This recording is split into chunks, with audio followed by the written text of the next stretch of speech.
Psychologists of Reddit, what's one thing a patient has told you that caught you off guard, or vice versa? Patient's perspective? Context.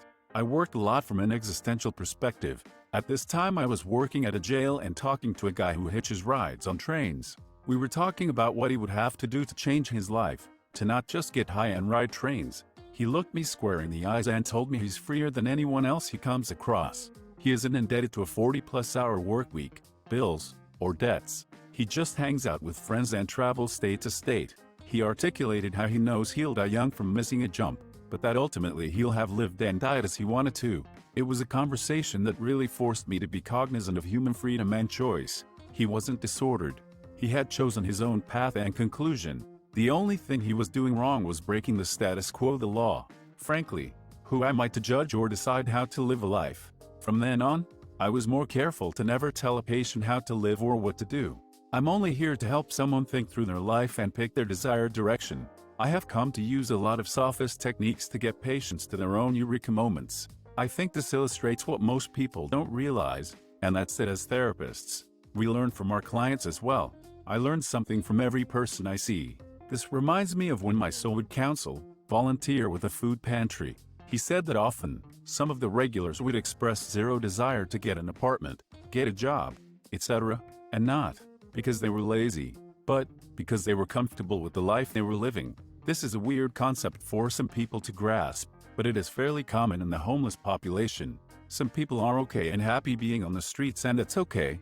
I really enjoyed reading this comment. As someone who has really skirted the norms of society for most of my life, I've been lucky enough to find a therapist who understands that my lifestyle choices aren't a problem just because it's not what is expected of me from general society. I'm so glad you had a patient who taught you this and that you can now apply it to your other patients. Too many times I've interacted with therapists who try to fix me by changing things that didn't really need to change. My lack of a desire to participate in the things society says are normal, also known as getting married, having kids, staying in a dead-end job your entire life, is not a symptom of a mental illness and is not something I'm going to therapy for. I just really appreciate that you listened to that man and took what he said to heart and realized what he was telling you. Thank you for listening to him, and thanks for doing the work you do and helping people. I'm really messed up, been hospitalized a lot.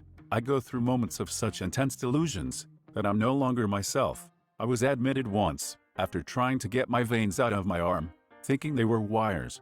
The doctor that was assigned to me wasn't really expecting me to be so paranoid. While in the observation room, he was trying to talk to me and I blurted, "What's it like being a robot, Mr. Robot Man?" I said man kind of like mono, and he started laughing. He wasn't expecting it. I wasn't either. I laughed with him. He was such a nice East Indian man, and hearing anyone with the same accent makes me feel lighter somehow. That's actually really wholesome, but holy, trying to rip your veins out of your arm has to be the most intense thing I've ever heard. Hope you're doing better. It's not as bad as it sounds.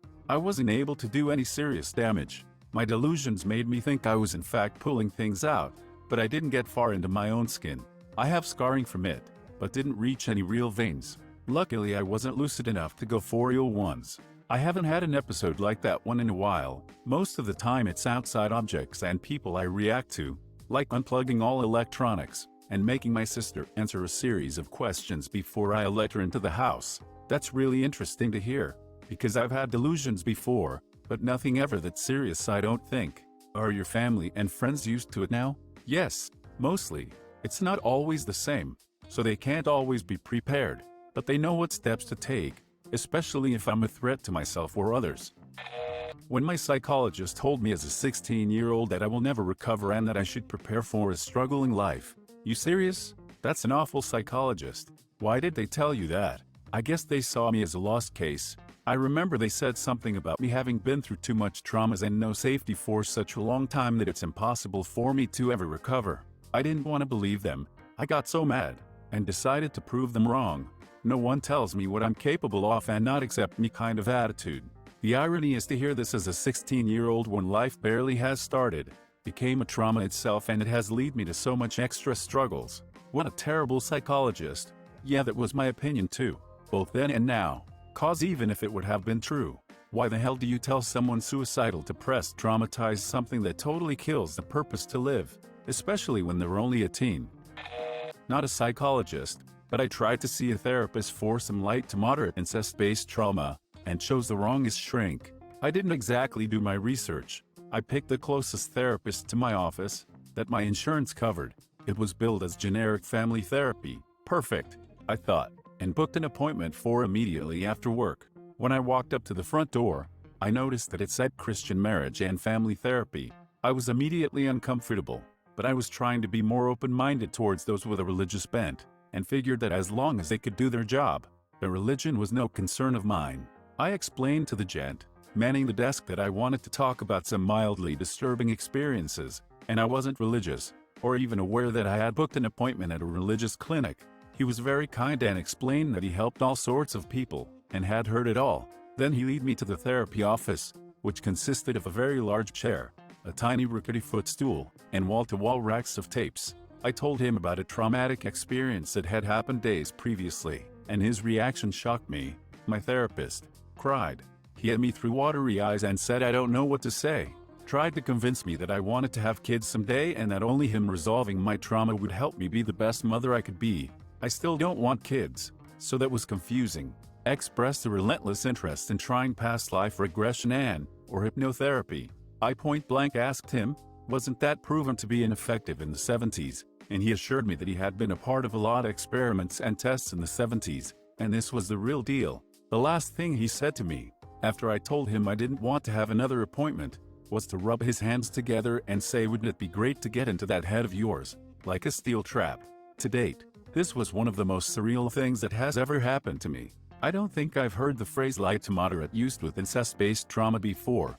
I describe my experience as light incest-based trauma, because there was also some physical abuse and verbal and emotional abuse. Fricked up is just some people's norm. I'm a licensed therapist and just died inside reading your post. What the frick is wrong with people? Him? Not you. My therapist has teared up in sessions with me. My therapist cried at the end of a session once. While crying, she said, God, you are in so much pain. The next session she profusely apologized for being unprofessional and we moved on. Looking back, I really wish I had the words at the time to tell her how much that meant to me. She was the first person who really validated the pain I was in, and made me feel like I was someone worth crying for. Same. I just saw my psychiatrist after a relapse. The second I saw him, tears ran down my cheeks. When we got to an empty room to talk, he listened and cried too.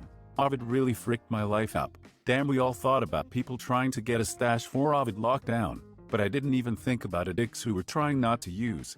I don't know the common wisdom, but it's hard to have a routine or support system when you can't go anywhere or see anyone. I'm a recovering addict. There's no fricking way I would still be clean, except that I happen to live with other people in recovery, and so far we haven't all broken down at the same time.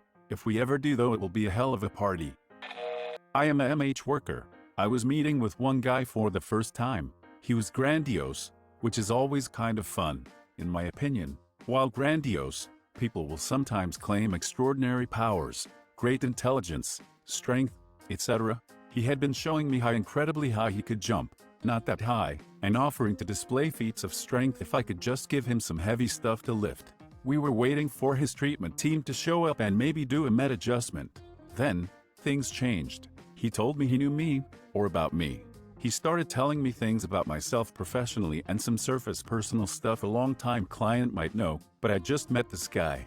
At first he said he was psychic, but then laughed and said he just knew another client I was working with. A relief. He said he knew her really well.